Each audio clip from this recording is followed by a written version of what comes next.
Startup करना है, पर इसके लिए तो बहुत सारा पैसा चाहिए। अक्सर हमें ऐसा अपने दोस्तों या परिवार वालों के मुंह से सुनने को मिलता है। परंतु आपकी जानकारी हेतु बता दें कि पिछले कुछ सालों में कई ऐसे सक्सेसफुल स्टार्टअप्स सामने आए हैं जिन्होंने अपने आइडियाज के दम पर एक बहुत बड़ा बिजनेस तैयार किया है। और आज हम उन्हीं में कुछ चुनिंदा स्टार्टअप्स की कहानियां आपके साथ साझा करेंगे। इन कहानियों का मकसद एकमात्र यही है कि अगर आपके मन में बिजनेस करने को लेकर इच्छा है तो यह कहानियां आपको अपने ड्रीम प्रोजेक्ट पर काम करने और एक सफल स्टार्टअप की शुरुआत में आपकी मदद करेंगे। 1. वाव मोमो। हम सभी भारतीयों को चाइनीज फूड खाने का तो बहुत ही शौक है।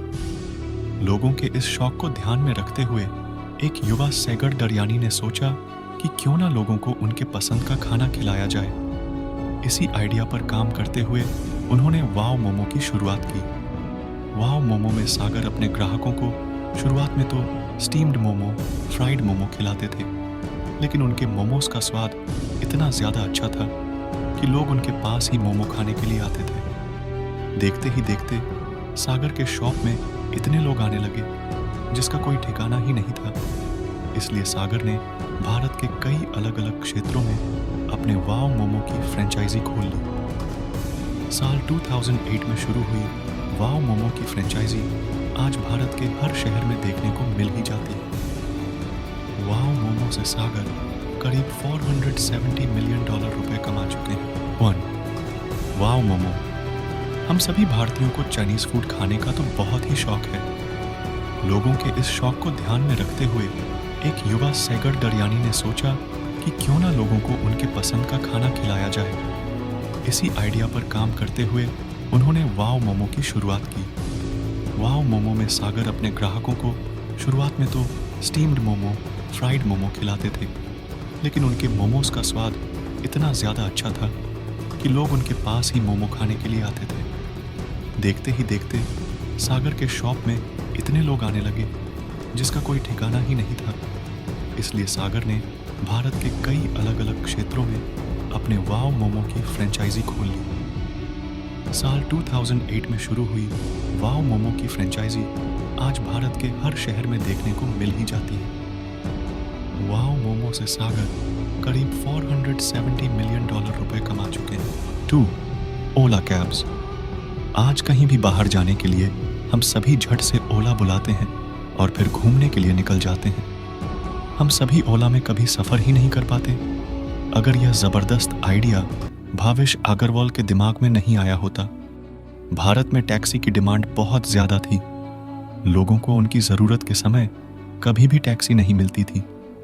इस परेशानी को देखते हुए भावेश ने ओला कैब्स नाम से एक नया स्टार्टअप शुरू किया। कुछ ही समय में भावेश के स्टार्टअप को इतनी ज़्यादा प्रसिद्धि मिली जितना उन्होंने सोचा भी नहीं था। भावेश ने 2010 में ओला की नींव रखी थी और आज उनकी यह कंपनी $1 बिलियन की बन चुकी है। 3. ज़ोमैटो। ज़ोमैटो कंपनी ही है जिसके कारण हम घर बैठे अपने पसंद का खाना खा पाते हैं। ज़ोमैटो कंपनी भी एक व्यक्ति के दिमाग की ही उपज है। मतलब यह है कि साल 2008 में दीपिंदर गोयल ने ज़ोमैटो कंपनी की नींव रखी थी। लोगों की पसंद का खाना घर तक पहुंचाने के लिए उन्होंने आइडिया सोचा था। दीपिंदर गोयल को खुद बाहर का खाना खाने का मन करता था, लेकिन उस समय ऐसी कोई भी चीज़ नहीं थी जिससे वह ऐसा कर सकते थे। इसलिए इसी आइडिया पर काम करके उन्होंने स्टार्टअप की शुरुआत की थी।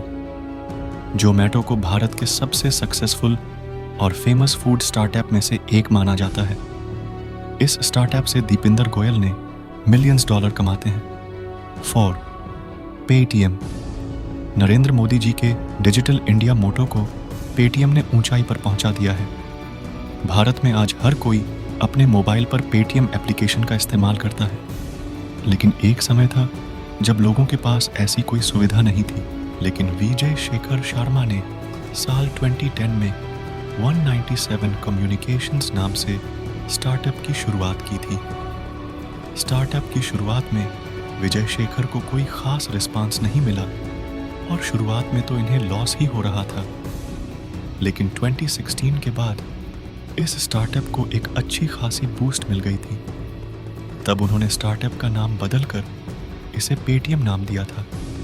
पेटीएम के इस स्तर पर काम करने का श्रेय केवल विजय शेखर को ही जाता है, क्योंकि इतनी नाकामयाबियों के बाद भी उन्होंने अपना स्टार्टअप पर विश्वास बनाए रखा था। अपने इसी विश्वास के कारण आज विजय बिलियनियर बन चुके हैं। 5. बायजूस। बायजूस को भारत का सबसे अच्छा एजुकेशनल स्टार्टअप में से एक माना जाता है, क्योंकि स्टार्टअप के कारण ही शिक्षा के क्षेत्र में एक नई क्रांति आई है। जहां पहले सिर्फ स्कूल और कोचिंग जाकर ही बच्चे नई नई चीजें सीख पाते थे, वही आज स्टार्टअप के कारण बच्चे घर बैठे ही बुद्धिमान बन सकते हैं। इस स्टार्टअप को साल 2011 में बायजू रविंद्रन ने शुरू किया था।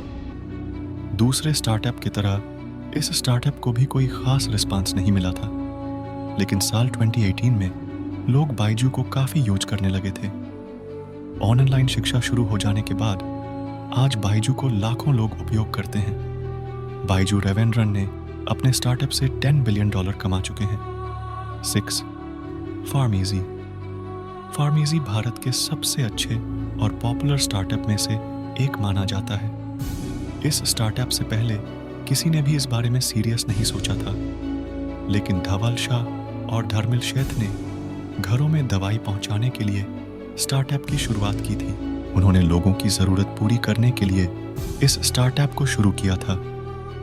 इस स्टार्टअप के शुरू हो जाने के बाद उन्हें उतना अच्छा रिस्पांस मिला जितना उन्होंने सोचा भी नहीं था। आजकल सभी भारतीय फार्मेसी के जरिए दवाइयों को सीधे अपने घर पर ही मंगा लेते हैं। इस फार्मेसी से इन दोनों ने $350 मिलियन की कमाई की है। इस स्टार्टअप के बारे में कोई इमेजिन भी नहीं कर सकता, लेकिन इन दोनों ने इस चीज को सच कर दिखाया है। 7. मीशो। मीशो आज एक बहुत बड़ा ऑनलाइन रीसेलर प्लेटफॉर्म बन चुका है। इस प्लेटफॉर्म को 2015 में 2 IIT ग्रेजुएट के द्वारा शुरू किया गया था। वर्तमान समय में मीशो एक बहुत बड़ा ई-कॉमर्स डिस्ट्रीब्यूशन चैनल बन गया है। लाखों की संख्या में लोग मीशो से जुड़े हुए हैं। मीशो से शॉपिंग करने वाले लोगों की संख्या भी काफी बढ़ गई है। फेसबुक, इंस्टाग्राम, व्हाट्सएप जैसे एप्लीकेशन का यूज करके मीशो का उपयोग करके लोग ढेर सारे पैसे कमा रहे हैं। इस स्टार्टअप के कारण लोगों को न सिर्फ एक नया ऑनलाइन शॉपिंग प्लेटफॉर्म मिला है, बल्कि इस स्टार्टअप ने नए रोजगार के अवसर भी पैदा किए हैं और विशेष तौर पर औरतों के लिए रोजगार का अवसर बनाया है। इसलिए मीशो को भारत का सबसे अच्छा और सक्सेसफुल स्टार्टअप्स माना जाता है। इस स्टार्टअप से विडिट एट्री ने $मिलियंस कमाया है। विडिट एट्री के रिसेलिंग के आइडिया ने भारत में रोजगार पैदा करने के साथ साथ लोगों को बहुत लाभ पहुंचाया है। लाखों की संख्या में लोग मीशो से जुड़े हुए हैं। मीशो से शॉपिंग करने वाले लोगों की संख्या भी काफी बढ़ गई है। फेसबुक, इंस्टाग्राम, व्हाट्सएप जैसे एप्लीकेशन का यूज करके मीशो का उपयोग करके लोग ढेर सारे पैसे कमा रहे हैं। इस स्टार्टअप के कारण लोगों को न सिर्फ एक नया ऑनलाइन शॉपिंग प्लेटफॉर्म मिला है, बल्कि इस स्टार्टअप ने नए रोजगार के अवसर भी पैदा किए हैं और विशेष तौर पर औरतों के लिए रोजगार का अवसर बनाया है। इसलिए मीशो को भारत का सबसे अच्छा और सक्सेसफुल स्टार्टअप्स माना जाता है। इस स्टार्टअप से विडिट एट्री ने $मिलियंस कमाया है। विडिट एट्री के रिसेलिंग के आइडिया ने भारत में रोजगार पैदा करने के साथ साथ लोगों को बहुत लाभ पहुंचाया है। 8. ग्रो। भारत में लोग इन्वेस्टिंग करने से काफी डरते हैं, क्योंकि लोगों को अपने पैसे डूब जाने का डर होता है। लोगों के इस डर को खत्म करने के लिए और उन्हें इन्वेस्टिंग करने के लिए मोटिवेट करने के लिए ललित केसरी ने ग्रो ऐप बनाया है। इस ऐप को बनाने के पीछे उनका मकसद लोगों को ऐसा प्लेटफॉर्म प्रदान करना था जिसका यूज करके यंगस्टर्स भी म्यूचुअल फंड में इन्वेस्ट कर सकते हैं। पहले तो लोग इस ऐप का यूज नहीं करते थे, लेकिन जैसे जैसे लोगों को इसके बारे में पता चला, वैसे वैसे इसकी यूजर्स भी बढ़ गए। आज ये ऐप भारत का प्रसिद्ध इन्वेस्टिंग ऐप बन चुका है। 9. नायका। इंडिया में फैशनेबल सामान खरीद में लड़कों से ज्यादा लड़कियों की संख्या है। क्योंकि लड़कियों की जान मेकअप होती है। कपड़े खरीदने के लिए और घर के अन्य सामान खरीदने के लिए वैसे तो कई सारे एप्लीकेशन मार्केट में उपलब्ध है, लेकिन नायका से पहले ऐसा कोई एप्लीकेशन मार्केट में नहीं था जहां से मेकअप के सामान खरीदे जा सके।